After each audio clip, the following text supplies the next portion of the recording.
주님께서 우리의 마음을 아시기 때문에 우리의 마음 속에 그 소원하는 것을 주님이 은혜 가운데서 풍성하게 채워주시리라 믿습니다.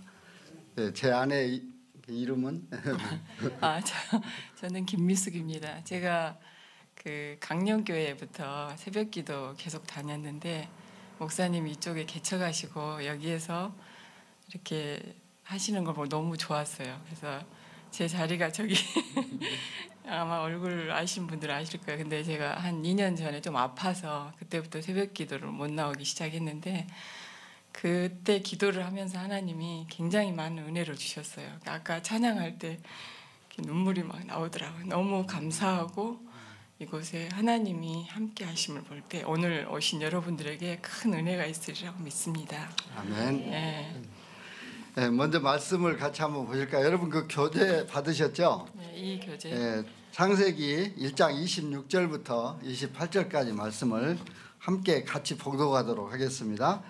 하나님이 이르시되 우리의 형상을 따라 우리의 모양대로 우리가 사람을 만들고 그들로 바다의 물고기와 하늘의 새와 가축과 온 땅과 땅에 기는 모든 것을 다스리게 하자 하시고 하나님이 자기 형상 곧 하나님의 형상대로 사람을 창조하시되 남자와 여자를 창조하시고 하나님이 그들에게 복을 주시며 그들에게 이르시되 생육하고 번성하여 땅에 충만하라 땅을 정복하라 바다의 고기와 공중의 새와 땅에 움직이는 모든 생물을 다스리라.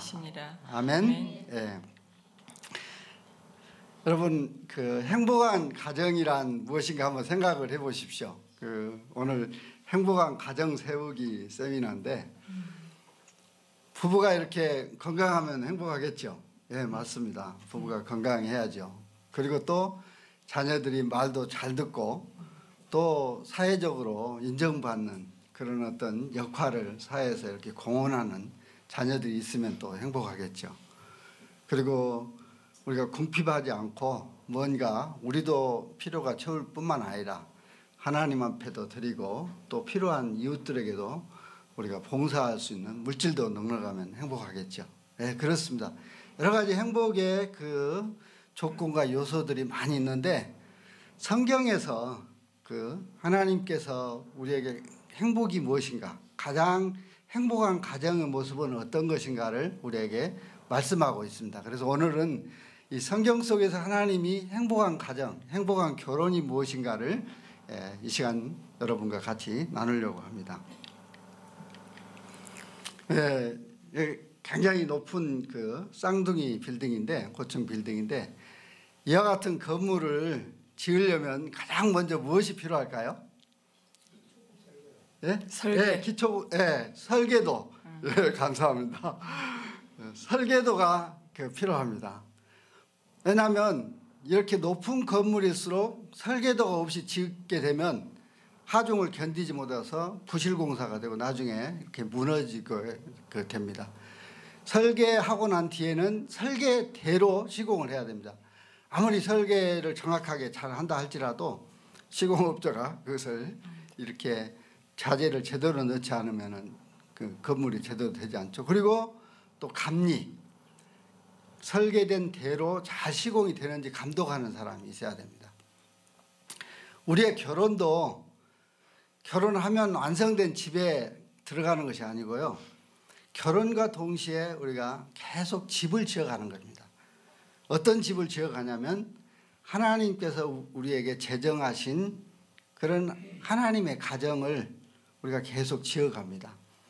그래서 우리 모두가 지금 집을 짓고 있는 과정 속에 있는데 우리가 집도 오래 살다 보면 리모델링도 해야 되고 뭔가 이렇게 보수를 해야 될 필요가 있지 않습니까? 아마 오늘 이 시간은 우리가 진단을 한번 우리가 건강검진을 정기적으로 받으면서 우리 몸에 이상이 있으면은 빨리 이렇게 새로 하듯이 우리의 가정을 하나님께서 세워놓은 설계도의 근거에서 잘 지어지고 있는가 우리가 한번 점검해 보면서 하나님 앞에 우리 가정을 다시 한번 추스리는 그런 시간이 되었으면 합니다. 그래서 행복한 가정 청사진, 설계도가 이렇게 푸른색으로 되어 있기 때문에 청사진이라고 하죠. 그래서 그 청사진을 함께 이렇게 펼쳐놓고 우리가 함께 우리 가정을 살펴보도록 하겠습니다. 결혼은 그 하나님이 제정하셨죠. 그런데 하나님께서 결혼을 언약으로 제정을 하셨습니다. 성경 창세기부터 요한계시록까지 하나님은 신랑이시고, 구약성경에 보면 이스라엘 백성은 신부, 신약성경에는 예수님은 신랑, 교회는 신부. 그래서 신랑과 신부, 부부관계로 설명을 하면서 하나님이 이스라엘과 언약을 맺으시고 예수님께서 교회와 언약을 맺으시고 그 언약을 이루어가는 과정을 성경 속에서 우리에게 구원의 역사로 우리에게 보여주고 계시죠. 그런데 이 결혼이 언약이라는 그만큼 우리의 결혼이 얼마나 소중하고 또 하나님께서 그 언약을 지켜가시는 그 과정 속에 우리의 가정을 어떻게 새롭게 인도해 가시는가, 그것을 성경 속에서 우리에게 가르쳐주고 있습니다. 따라서 이 성경 전체가 결혼에 대한 그 청사진이라고 말할 수가 있는데, 특별히 오늘 읽었던 이 말씀에 보면 하나님이 최초에 성경 속에서 결혼을 어떻게 제정하셨고 어떻게 목적하셨는가 하는 부분을 여기서 우리가 함께 나눠보도록 하겠습니다. 결혼 언약의 그 목적은요, 하나됨입니다. 하나됨인데 이 하나됨은 수직적으로는 하나님과 우리와의 하나됨이고, 수평적으로는 가장 가까이 있는 부부와 하나됨, 또 교회 안에서 우리 성도들과 하나됨, 이 하나됨을 통해서 하나님은 우리에게 행복을 가르쳐 주십니다. 가장 만족스럽고 축복된 삶이 무엇인가를 하나님은 우리에게 보여주시는 것을 볼 수가 있어요. 그래서 이 시간에는 하나됨을 위한 결혼의 목적 3가지를 여러분과 나눌 텐데요. 3가지가 있습니다. 같이 읽어볼까요? 첫째, 하나님의 형상을 반영한다. 2번째, 믿음의 자손을 세워 복을 전달한다. 3번째, 온전하게 한다. 자, 첫째, 이제 하나님의 형상을 어떻게 반영해야 되는가를 보겠습니다. 여기 보면 그 선장이 지금 그 그림이 보이죠. 이 선장이 배를 출항하기 전에 여러 가지 준비를 해야 되겠지만 가장 잊어버려서는 안 될 한 가지를 생각해 본다면 무엇일까요? 선장이? 감사합니다. 주님을 찬양하는 귀한 헌신을 하시니까 하나님이 더 그런 금방 지혜를 주신 것 같습니다.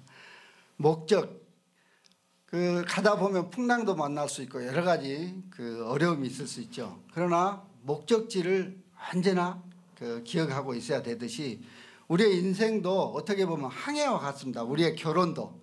그래서 여러 가지 인생의 풍랑을 만나면서 우리의 결혼이 흔들리기도 하고 여러 가지 많은 갈등과 어려움이 생기기도 하죠. 그러나 우리가 하나님이 우리에게 주신 결혼의 목적을 잊고 있지 않다면 그 인생의 풍랑을 우리가 지혜롭게 슬기롭게 넘어서 손을 잡고 소원 황구인 하나님이 원하시는 행복한 가정으로 우리는 계속해서 노를 저어 갈 수가 있다는 것입니다.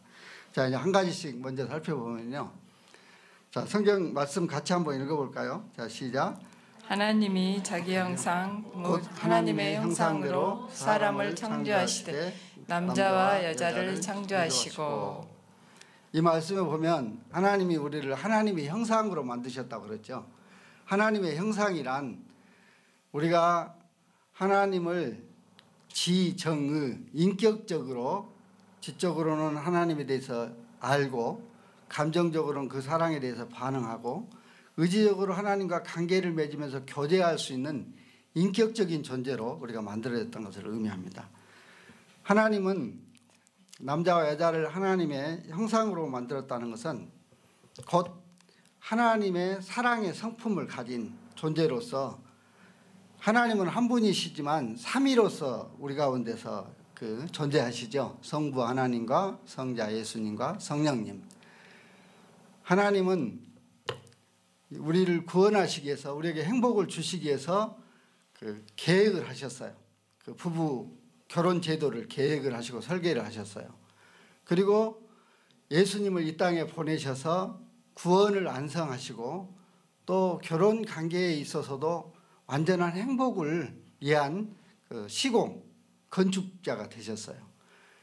그래서 예수님은 하나님의 뜻을 따라서 이 땅에 오셔서 십자가에 돌아가심으로 순종하심으로 아버지의 뜻을 존중하시고 그 구원을 완성하셨죠. 그리고 성천하시면서 성령님을 이 땅에 보내셔서 지금 이 모임 속에 우리의 마음 속에 성령님께서 그걸 적용하고 계세요. 그래서 이 삼위 하나님은 지정의를 가진 인격이시지만 상호 충돌이나 갈등이 없이 하나된 목적을 향하여 조화를 이루시고 일치를 이루십니다. 우리 부부가 서로 다르지만 그 하나님의 삼위의 성품, 사랑의 성품을 서로 가지고 있을 때 우리는 상호 충돌과 갈등을 해소하면서 하나된 조화를 이룰 때 하나님의 형상이 이 땅 가운데 반영된다는 것입니다. 이 모든 피조 세계는 하나님이 누구신가를 보기를 원하세요. 아마 여러분 자녀들은 대부분 여러분을 닮은 모습을 가지고 있을 것입니다. 저희도 남매가 있는데 딸애가 저를 특별히 닮았습니다. 그래서 제 딸을 보면 너 신종건 목사 딸이구나 금방 알아봐요.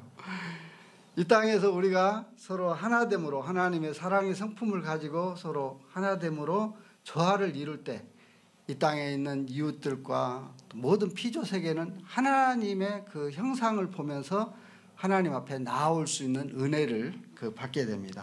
예수님은요 요한복음 17장에 보면 그 대제사장적인 기도를 하셨잖아요. 그 주제가 우리의 하나됨입니다.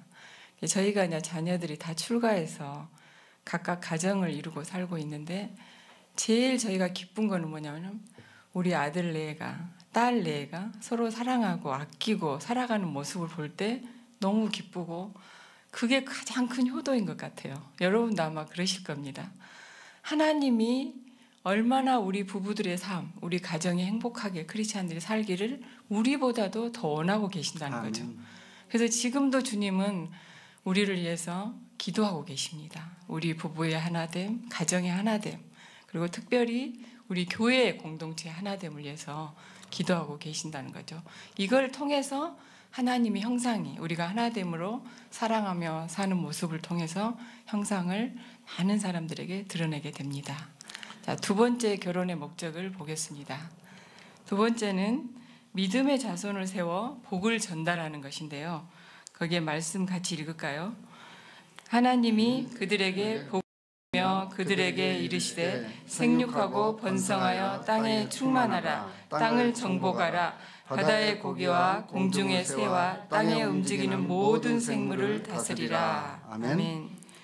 이 말씀은 하나님께서 남자와 여자를 만드시고 결혼 제도를 제정하신 이후에 주신 최초의 약속이자 그 명령입니다. 이걸 우리가 문화명령이라고 말하잖아요. 근데 하나님이 주신 것이 복을 주셨다겠는데 이 복이라는 것은 히브리어로 그 바라크라는 뜻인데 무릎 꿇다, 축복하다, 예배하다 그런 뜻입니다. 하나님이 최초의 남자와 여자를 만드시고 예배 공동체로서 최초의 이 가정을 만드시고 복을 주셔서 그 복을 온 창조 세계에 전달하는 그런 사명을 우리가 문화명령이라고 하죠. 그래서 첫째 보면은 믿음의 자손을 위한 신성한 환경이고 예배 공동체가 우리의 가정이다 이렇게 말씀하고 계세요. 믿음, 결혼 안에서의 가정의 그 하나님이 원하시는 모습은 섬기는 리더십을 가진 아버지, 그러니까 군림하는 아버지가 아니라 섬기는 리더십, 그리고 또 그 아버지와 함께 기쁨으로 자원함으로 순종하는 그 어머니의 모습 속에서 우리의 자녀들이 무조건적인 하나님의 사랑을 경험하시도록 하신 거예요. 그래서 거기서 자라는 자녀들은 어때요? 하나님을 섬기면서 또 다른 사람에게 하나님 나라를 선포하면서 그들이 하나 되어 살아가는 모습을 볼 수가 있습니다. 우리 교회 성도들이, 우리 교회 성도의 가정들이 하나 되어 이렇게 살아갈 때, 경건한 가정이 될 때 우리가 어려운 가정의 자녀들을 도울 수가 있잖아요. 또 우리가 후원도 할 수 있고 직접 입양도 할 수 있고 또 여러 가지로 우리 교회에서 돕는 프로그램들이 많이 있잖아요. 그걸 통해서 믿음의 자손을 계속해서 세워가는 그 전달의 목적이 우리 가정에게 하나님이 주셨다는 거죠.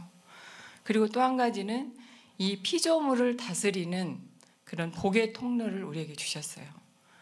우리가 이 자연 만물을 다스리는 것을 우리에게 주신 거 아시죠? 하나님이. 그럼 우리가 어떻게 다스려야 될까요? 우리가 맨날 행복하지 않고 화내고 짜증내고 자 이렇게 우리의 그 식물이나 동물, 강아지 집에 많이 계시죠? 그렇게 하면은 강아지들이 어때요? 그 애들도 굉장히 민감하게 반응하고 보셨을 거예요. 그리고 사실은 식물들은 말라갑니다. 화초가 안 되는 집은 한번 반성해 보세요. 물론 이제 물과 햇볕이 중요하지만 그런 것도 있습니다. 그거를 어떤 분이 과학자가 연구를 하셨어요. 사람의 감정에 따른 말의 상태를 이렇게 연구를 하셨는데 볼까요? 네, 사람이 이렇게 화를 낼 때는 그 내수는 침전물이 밤색이고요. 또 후회할 때는 회색이고 또 분홍색이고 그리고 기뻐할 때는 청색이고 이렇게 침전물이 각기 다르다는 거예요. 사람은 감정의 상태에 따라서. 그런데 밤색의 침전물을 생쥐에게 줬더니 생쥐가 즉사를 했습니다. 그래서 이분이 계속 그 조사를 했는데 사람이 1시간 동안 분노하면서 화를 내는 그 침전물 성분을 보니까 성인 80명도 죽일 수 있는 무서운 독성이 그 안에 있었다는 것입니다. 근데 반대로 아주 병약한 생쥐에게 이 청색 기쁨의 그 침전물을 이렇게 먹였더니 주입했더니 금방 이렇게 활력을 얻고 그 건강하게 이렇게 회복이 됐다는 것입니다. 그러니까 하나님이 우리 사람에게 하나님의 형상으로 사랑을 가지고 서로 관계하고 하나 되고 자녀들에게도 이웃들에게도 피조 세계도 나아갈 때 이 피조 세계는 하나님이 그들을 만든 창조의 목적을 따라 하나님께 영광을 돌릴 수가 있는데 오늘날 우리의 그 지구가 지금 몸살을 앓고 있죠. 로마서 8장에 보면 피조물의 그 신음 탄식이 나오는데 이런 말씀이 있습니다. 피조물이 탄식함으로 하나님의 아들들이 나타나기를 고대하는 것은 그들이 피조물로 썩어짐의 종로를 하는 데서 해방되어 하나님의 아들의 자유에 이르기를 원한다. 그 말씀의 의미는 뭐냐면 모든 피조 세계가 하나님이 그들을 창조한 목적대로 하나님께 영광을 돌리고 싶은데 복을 전달해야 되는 그런 하나님의 형상을 가진 사람들이 그들에게 복을 전달해 주지 않기 때문에 기쁨을 주고 사랑을 주고 하나님 앞에 그들이 나아올 수 있도록 인도하지 않기 때문에 신음하고 고통을 당한다. 그래서 빨리 하나님의 자녀로서 그들이 가지고 있는 사랑을 우리에게 전달해 주기를 바란다. 그런 의미입니다. 그 내용이.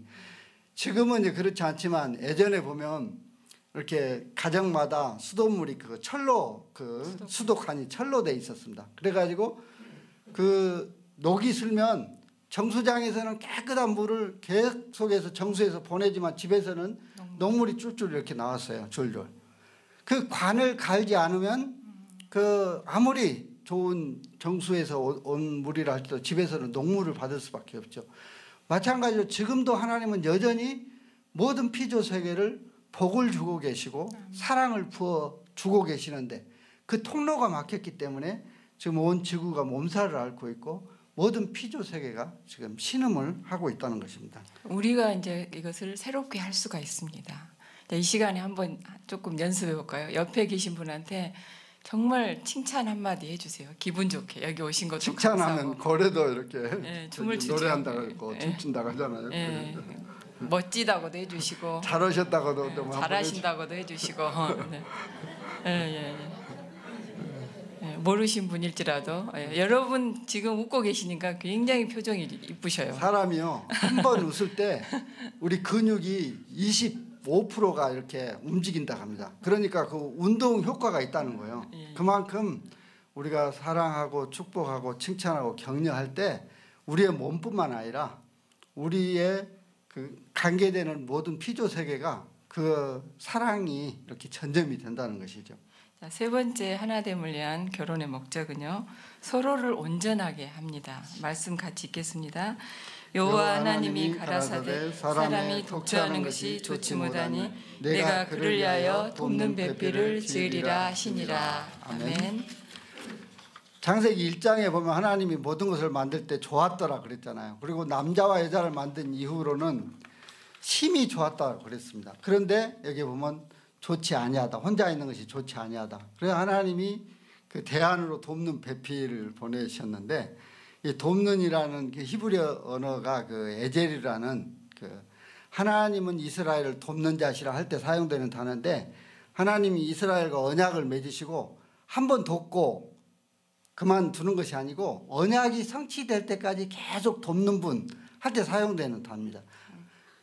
그리고 이 또 신약 성경에는 곁에서 돕는 그 성령님을 가리킬 때 파라크레토스, 성령님을 가리킬 때 이 단어가 사용됐습니다. 하나님이 이 배필은 그 네게드라는 히브리어인데 바로 옆에 맞은편에 그런 의미가 있거든요. 그래서 하나님은 아담을 안전한 존재로 만든 것이 아니고 이 독처라는 뜻은 이렇게 분리됐다, 부분이다 그런 의미거든요. 완전한 존재로 만든 것이 아니고 부분으로 만드시고 비어진 상태로, 그래서 돕는 배필을 통해서 그 부족한 부분을 도움으로 온전하게 하고 성장하게 해서 온 창조 세계를 새롭게 하는 그런 복의 통로로 하나님이 계획을 하셨다는 것입니다. 이 온전하게 함으로 고립을 방지합니다. 첫째, 그러니까 혼자 있는 것을 방지하고요. 두 번째는 차이와 약점을 통해서 보완하여 하나 되게 하시고, 또 세 번째, 그리스도와 교회의 비밀을 계속 알려주시는데, 특별히 하나님은 우리에게 서로에게 각각에게 다른 점을 주셨어요. 또 약점도 주셨고, 볼까요? 어떤 차이가 있는지. 성이 다르고 견해도 다르고 기질도 다르고 성장 배경도 다르고 기호도 다르고, 근데 이거는 방해물이 아니고 뭐라고요? 하나님의 계획이라는 거죠. 저희 목사님은 굉장히 창조적이십니다. 무슨 말인지 아시겠어요? 네. 네, 저는 좀 모든 것을 정리를 잘 못하고 막 널어놓고요. 예. 그리고 일을 아주 많이 벌립니다. 예, 창조적이세요. 책상도 창조적이시고 컴퓨터도 창조적이시고, 저는 이제 조금 덜 창조적이어가지고 정리를 조금 잘합니다. 여러분 그 부부 이렇게 다 다르신 거 있겠죠? 또 성장 배경을 보면 저희 시댁에서는 말을 굉장히 중요시 여겨요. 그 행동은 별로 안 해도 좋은 말만 하면 굉장히 좋아하세요. 그리고 식구들이 명절이나 생신 때 이렇게 모이면 계속 칠남매인데 이야기만 하고 계십니다. 아침에도 이야기, 식사 끝나고 또 이야기, 남자분들은 앉아서 이야기만 하세요. 반면에 저희 친정은 어떨 것 같아요? 우리는 말만 하면 안 된다, 사람이 행동을 해야 된다, 그런 집이에요. 그래서 무슨 스케줄이 가면 언제 와요? 큰 누나인데 제가 큰 누나 언제 옵니까? 해가지고 스케줄을 짰잖아요. 그리고 어디를 가는 거예요. 이렇게 달라요, 여러분. 자, 여러분 다 부부 다르게 만나셨죠? 자, 이렇게 다르게 성격이나 어떤 배경이 다르면요, 천재가 태어납니다. 진짜 이것은 과학적인 데이터예요. 근데 이제 이 아이들을, 천재를 어떻게 잘 길러야 되겠죠. 잘못 기르면 조폭이 되거나 두목이 되는 거예요. 사기꾼 되고. 이래서 우리가 부부가 하나 돼야 되는 것을 하나님은 강조하시는 거예요. 또 한 가지는 우리의 약점이 있습니다. 자, 보실까요? 참을성이 없고, 또 잘 허용하고, 또 우유부단하고 충동적이고 너무 말이 많고 말이 없고, 또 무계획적이고, 또 융통성이 없고 대충하고 비판적이고, 또 무리한 요구를 하고 너무 관대하고. 여기에 해당 안 되시는 분 한번 손 들어보세요. 다행이네요. 다 정상이 오셨습니다. 저희도 그렇습니다. 자, 목사님은 뭐가 약점일 것 같은지 한번 말해보세요. 저는 일을 너무 많이 벌리다 보니까 대충 하는 그런 약점이 있습니다. 저는 어떤 걸 같아요? 대충 하는 남편하고 살다 보니까 이제 비판하는 것이 아주 강화가 돼가지고. 자, 근데 이런 약점이 있는 것이 뭐라고요? 정상입니다. 옆에 분한테 정상이십니다 해주세요 한번. 정상입니다. 괜찮아요, 정상입니다. 왜냐하면 이렇게 약하기 때문에 하나님이 우리가 필요하죠. 겸손하고. 예. 이런 약점을 통해서 하나님은 약점을 서로 보완하면서 채워주면서 하나 되게 하시는데, 이게 이제 수용이라는 그런 단어를 우리에게 주셨어요. 예, 하나님께서 아담의 갈비뼈를 빼서 하와를 만들어 가지고 아담에게 데려왔을 때 그 아담의 반응이 궁금하잖아요. 우리 남자 성도님이 이 말씀을 한번 같이 한번 읽어볼까요? 자, 시작. 아담이 가로되 뼈요 살 중에 살이라 이것을 남자에게서 취하였은즉 여자라 칭하리라 하니라. 아멘. 그 아담은 하와에 대한 아무런 정보가 없었어요. 그런데 처음 보자마자 기쁨의 탄성을 지르면서 사랑의 고백을 한 겁니다. 아, 나와 감정이 통하는구나. 나의 분신이구나. 그런 뜻이에요. 이 말씀의 의미가. 나의 분신이구나. 어떻게 하와에 대해서 아무런 정보도 없는데 이렇게 처음부터 사랑을 고백할 수 있었을까요? 그것은 자기를 만드시고 자기가 혼자 있는 것이 좋지 않은 그 필요를 알고 계신 하나님이 만들어 오신 사람이기 때문에 하나님에 대한 신뢰로 그를 전적으로 수용을 한 것입니다. 하나님께서 나의 필요를 아시고 나를 사랑하셔서 가장 적합한 돕는 배필로 만들었을 것에 대한 하나님에 대한 신뢰 때문에 그 하와를 전적으로 수용을 한 것이죠. 마찬가지로 우리 부부도 우리는 잘 모르지만 우리를 너무 잘 아시고 사랑하시는 하나님이 나에게 가장 적합한 배필로서 돕는 자로서 옆에 세웠다는 것입니다. 우리가 이제 그 비밀을 발견해 가야죠. 왜 하나님이 우리를 이렇게 만나게 하셨고 또 이렇게 다르게 지으셨고 또 약점과 차이를 있게 하셨는지 그것을 알아갈수록 우리는 그 하나님의 우리를 향하신 놀라우신 계획과 사랑의 깊이를 점점점 깨달아가는 거죠. 여기 보면 우리 가정은 하나님이 예배 공동체고 사랑 공동체입니다. 사람은 혼자 살도록 지어진 것이 아니고 더불어 함께 관계하면서 살도록 행복을 경험하도록 지었는데 왜 서로 다른 사람을 하나님 만나게 하셨을까요? 그것은 우리가 부족한 인격을 하나님이 성장시키는 훈련 공동체로서 가정을 세우신 것입니다. 그래서 나와 다른 점을 이해하고 수용하는 가운데 우리의 인격의 폭이 넓어지고 그러면서 나와 기질과 성격이 다른 자녀도 이해할 수 있고 이웃 성도들도 이해할 수 있고 직장의 다른 동료들도 이해하면서 우리의 영향력을 확대할 수가 있습니다. 이 인격의 폭은 영향력을 말하고 그것은 하나님이 우리에게 주신 복을 전달할 수 있는 범위를 우리에게 결정해 줍니다. 그래서 이 가정 안에서 우리가 잘 서로의 다름을 이해하고 더 알아가고 그걸 수용하는 법을 계속해서 우리가 훈련받아 간다면 우리는 하나님이 우리에게 관계하시는 모든 영역 속에서 하나님이 우리를 통해서 전달하시는 아름다운 사랑의 통로로서의 그런 주님 앞에 쓰임받을 수 있는 은혜를 우리가 경험할 수가 있는 것이죠. 자, 그런 의미에서 여러분 잘 안 될 수도 있지만 믿음으로 배우자에게 이런 말씀을 한번 해볼까요? 당신은 하나님이 주신 귀한 선물이요. 지금 안 오신 분은 생각하시면서 또 혹시 이곳에 안 계시고 천국에 먼저 가셨을지라도 한번 여러분이 이렇게 떠올리면서 한번 이야기하십시오. 이것은 믿음의 표현입니다. 시작.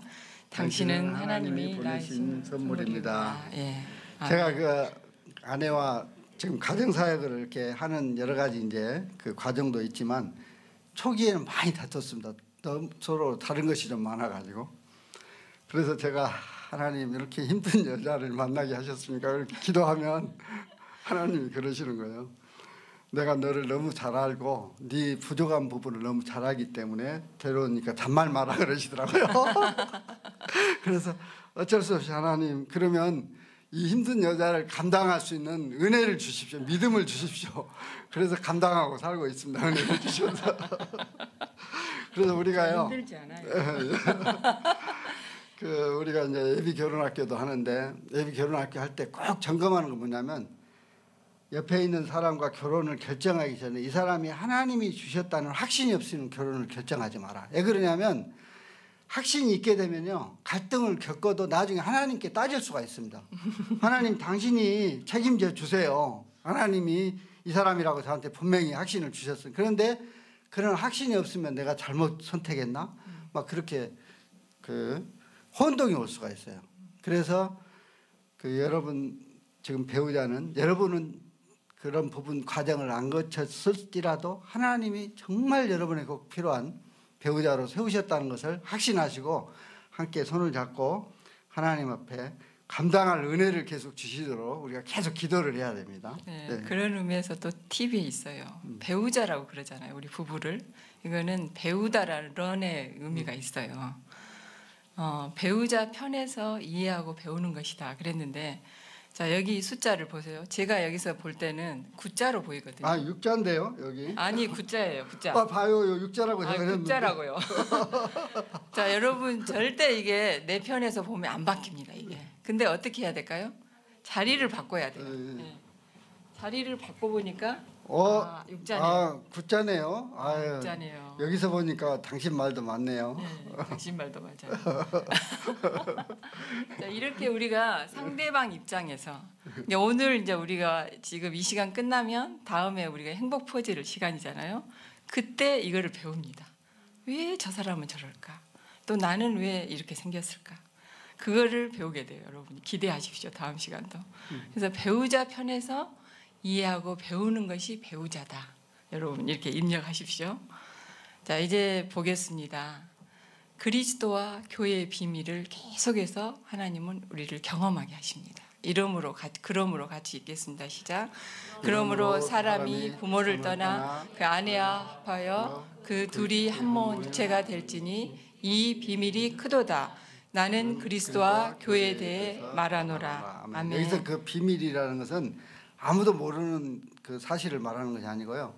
친한 사람에게만 알고 있는 사실. 그래서 어렸을 때 그러잖아요. 비밀이야 너만 알아. 그러잖아요. 하나님께서 우리에게 비밀을 알려주시는데 예수님께서 교회를 사랑하시는 그 사랑의 놀라운 비밀. 교회가 그리스도께 순복하고 순종함으로 얼마나 아름다운 질서 있는 그 비밀을 하나가 된 부부에게 서로 보완하여 서로를 수용하는 부부에게 계속해서 알려주신다는 것입니다.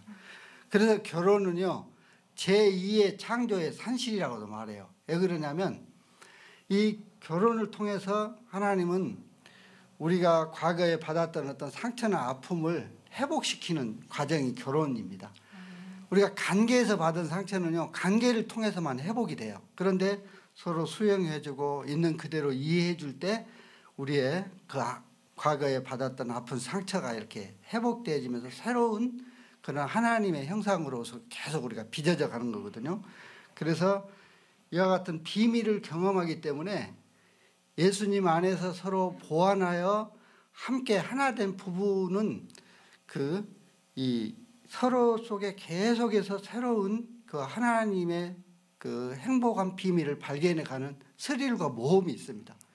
그래서 요즘 뭐 이제 신혼이 뭐 3년이니 또 3개월이니 일주일이 그런데 예수님 안에서 날마다 신혼입니다. 왜냐하면 그런 비밀, 여러분 뭐 새로운 사실 또 신기한 것을 발견하면 굉장히 스릴 있고 마음속에 새로운 그 기대가 있잖아요. 그래서 저는 이제 37년 됐는데 그 지금이 저희 부부에게는 가장 새로운 그런 결혼 생활입니다. 진실입니다. 가끔은 안 할 때도 있어요.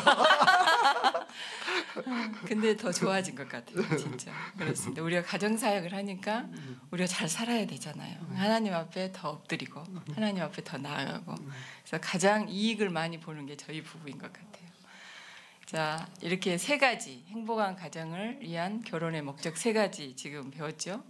남편과 아내가 하나님의 형상과 믿음의 자손을 세우고 서로를 온전하게 해서 하나님 앞으로 나가기를 원하면 하나님은 우리의 가정을 건강하고 행복하게 세우시고 거룩함으로 하나됨을 이루게 하신다는 거죠. 자, 이렇게 우리의 가정은 결혼은 아주 중요합니다. 한번 이렇게 양손을 한번 들어보시겠어요? 남편과 아내가 서로 다른 배경 속의 성격과 기질을 가지고 결혼해서 만나서 하나님의 결혼의 목적을 이루고 가기 위해서는 어떻게 해야 되냐면 계속 이렇게 한번 이렇게 위로 올려서 꼭지점을 앞에, 다 맞춰보십시오. 하나님 앞에 네, 하나님 앞으로 계속 나아가면 이 세 가지 목적이 이루어지면서 남편과 아내도 가장 친밀해지고 또 서로 속에 완전한 그 결혼 목적 가운데서 행복을 경험할 수가 있습니다. 우리 행복의 시작 예수 그리스도 그랬는데 네. 우리 가정이 예수님 안에서 가장 예수님이 우리 가정이 주인 되는 그런 행복한 가정을 계속해서 우리가 세워갈 수가 있다는 것입니다. 이렇게 행복한 결혼이 굉장히 중요합니다. 중요한 이유, 하나님의 명예와 관련돼 있어요. 그죠? 여러분이 우리 교회의 명예 어때요? 우리 강림교회의 명예 굉장히 중요하죠. 우리 가문의 명예, 또 내가 소속한 어떤 직장이나 학교 이런 명예를 중요하게 여기시는데 우리 크리스찬들이 특히 잘 살아야 된 이유가 하나님의 명예와 관련돼 있기 때문이에요.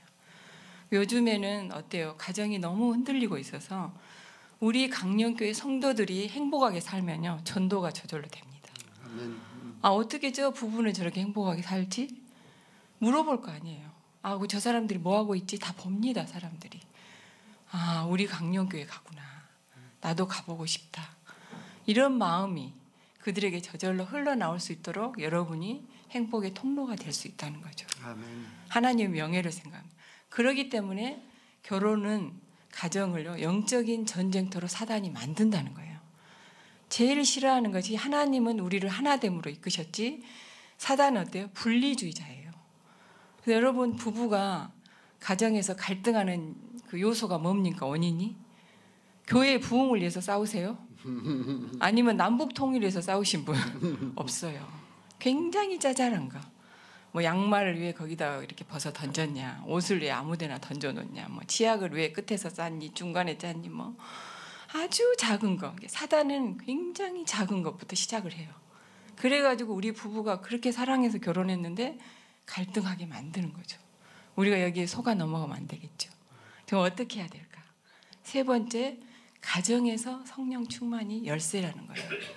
네, 에베소서 5장 18절부터 33절까지 보면 성령 충만부터 시작해가지고 부부관계, 부모와 자녀 관계, 상하관계 이런 모든 관계가 나오잖아요. 이 출발이 이 성령 충만이네. 이 성령 충만이라는 뜻은 계속해서 지배를 받으라 그런 의미인데 우리가 그 예수님께서 영으로서 우리 가운데 들어오셨잖아요. 아까 제가 이제 그 서두에도 말씀드렸지만 하나님은 구원을 이렇게 계획을 하셨고 성자 예수님이 구원을 십자가에서 완성하셨고 성령님이 구원을 지금 적용하십니다. 결혼도 마찬가지예요. 하나님이 결혼을 설계하셨고 예수님이 십자가에서 이미 행복한 결혼과 가정을 이미 완성하셨어요. 다 이루었다 할 때 이미 이루어 놓으셨어요. 그 성령님께서 지금 그리스도의 영으로 우리 속에 오셔서 계속 적용하시는 겁니다. 그래서 우리가 성령 충만할 때는 예수님께서 완성된 그 결혼의 행복을 우리가 경험해 갈 수 있도록 지혜와 능력을 덧입을 수 있어요. 그리스도의 거룩한 임재 가운데서. 그래서 성령 충만을 지속적으로 받아야 돼요. 성령 충만은 아주 단순히 할 수 있어요. 예수님이 우리의 개인의 주인이십니다. 그렇게 고백하고 우리 가정의 주인이 예수님입니다. 그렇게 고백하면 곧 성령 충만이 되는 거예요. 왜냐하면 성령 충만, 예수님 충만, 말씀 충만이 다 동일합니다. 성경에 보면. 그래서 예수님이 내 마음을 주관하시도록 내 생각과 감정과 의지가 그분의 인도를 받도록 주도권을 맡기는 거예요. 갈라디아서 2장 20절에 나와 있듯이 내가 이제 사는 것은 나를 위하여 죽으신 예수님을 위해 사는 것이다. 그래서 나의 삶의 주도권을 그분께 맡기고 어떤 일을 결정할 때라든지 저희도 이렇게 강의라든지 어떤 것을 할 때요. 저는 이제 자료 같은 것도 좀 많이 이렇게 하고 말도 좀 많이 하려는데 아내는 요점만 그래가지고 다툴 때가 많아요. 그런데 우리가 이제 함께 기도하면서 하나님 주님이 원하신 것이 뭔가 물어보면 주님이 성령께서 제 마음에도 아내의 마음속에서 다스리시고 인도할 때는 그 일치된 마음을 가질 수가 있어요. 내 의견도 주님 앞에서 포기하고 아내의 의견도 포기하고 예수님의 의견이 우리 속에서 이루어질 수 있도록 그분께 양도권을 맡길 때 우리 가정은 주님이 주장하시는 성령의 열매, 성령의 그 9가지 열매는요, 성령 충만하면 내가 막 사랑하려고 노력하고 오래 참으려고 노력하고 충성하고 절제하려고 노력할 필요가 없어요. 사과나무에 가을이 되면 사과가 맺히듯이 성령 충만하면 성령의 열매가 맺혀요. 사랑과 기쁨과 실학과. 그렇기 때문에 이 성령의 열매를 부부도 자녀들도 이웃들에게 계속해서 나누면서 우리는 주님이 주시는 그런 행복의 기쁨을 우리가 계속해서 배가시킬 수 있고 업그레이드 시킬 수가 있다는 것입니다. 그래서 여러분이 희망이에요. 여기 오신 분들이 오늘 이 말씀을 듣는 여러분이 바로 희망입니다. 같이 말씀 읽겠습니다. 내가 너로 큰 민족을 이루고 내게 복을 주어 그 이름을 창대케 하리니 너는 복이 될지라 땅의 모든 족속이 너로 말미암아 복을 얻을 것이다. 아멘. 꼭 기억하십시오. 예, 여러분께서 새 아브라함이고 새로운 사랑은 하나님께서 아브라함을 부르실 때 아브라함만 부른 것이 아니고요. 아브라함과 그 안에 사라와 그의 후손 이삭을 함께 불렀습니다. 갈라디아서 3장에 보면 예수님 안에서 우리는 아브라함의 유업을 이어받은 상속자라고 그랬어요. 그렇기 때문에 우리가 새로운 아브라함이 되고 새로운 사라가 돼서 믿음의 역사를 우리가 새롭게 시작하는 것입니다. 그래서 새로운 또 이삭인 우리의 자녀들에게 믿음의 유산을 물려주고 그들이 또 다른 믿음의 역사를 이루어가고 큰 믿음의 그 계속해서 계보를 이루어갈 수 있도록 우리가 그 첫 출발이 되고 통로가 된다는 것입니다. 물론 여기서 결혼 생활을 하신 지 오래되신 분도 있지만 지금 우리의 가정 속에 우리 자녀들 속에 이와 같은 믿음의 그런 가문이 이루어질 수 있도록 우리는 계속해서 하나님께서 우리에게 주신 믿음의 그 유업과 사명을 우리 속에서 계속 새기면서 우리의 가정이 하나님 앞에 인도될 수 있도록 우리가 주님 앞에 믿음으로 순종을 해야 된다는 것입니다. 예, 이 시간 같이 기도하겠습니다. 여러분이 정말 희망입니다. 서로에게 희망입니다를 좀 한번 외쳐보실까요? 당신이 희망입니다. 예. 자, 우리가 다시 연약하지만 하나님 앞에 희망이 되기 위해서 이 시간 기도하는 시간을 갖겠습니다. 주님은 우리가 좋은 아내이고 좋은 엄마이고 좋은 아빠이고 좋은 아버지가 못 될 줄 다 아십니다. 그래서 예수 그리스도가 이 땅에 오셔서 십자가에 우리를 위해서 죽으셨어요. 정말 주님, 우리의 연약함을 이 시간 고백합니다. 우리가 정말 잘못된 것들이 많았습니다. 그러나 십자가에서 주님이 우리를 위해 죽으시고 우리를 받으셨습니다. 이 시간 주님의 이름으로 다시 한번 나가겠습니다. 정말 다시 시작하겠습니다. 나를 사랑하고 또 나의 가족을 사랑하고 또 정말 하나님의 형상을 나타내고 믿음의 자손을 계속 세우면서 서로를 온전하게 되는 사람으로 살게 해주십시오. 그렇게 여러분 이 시간 함께 이제 기도하시는 시간이 됐으면 합니다. 같이 기도하겠습니다. 하나님 아버지 감사합니다. 성령께서 주님. 이제